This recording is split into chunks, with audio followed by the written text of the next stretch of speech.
Здравейте, аз съм Марко Лутяри и днеска ще презентирам спагети на дерони от твърда пшеница, както заправя в Италия. Към тези спагети ще презентира една моята рецепта с панчета, сирена и броколи.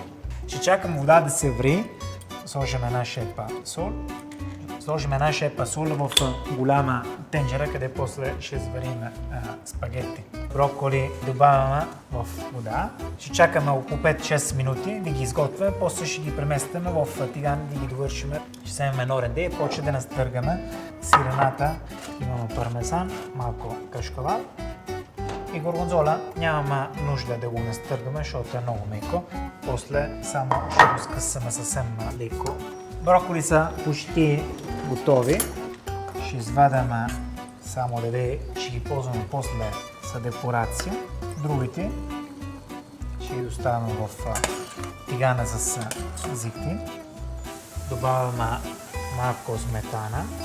Добавяме нашите сирена и горгонзола. Отделно вземем още един тиган. Добавяме зехтин. Панчета ще режем на по-тънка. Тук в този сос добавяме малко вода и сега ще добавяме спагети. Изпазваме колко минути пише зад пакета, да може да ги извадаме ал денте.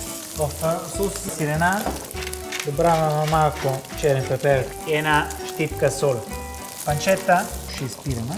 Сме сложили малко по диагонала тигана, да може да извадаме мазнина от панчета. Паста е готова. Ще сложим направо в сос. Спагети с броколи се получава добре. Ще аранжираме нашата чиния. Добавяме малко броколи, нашата хрупка панчета.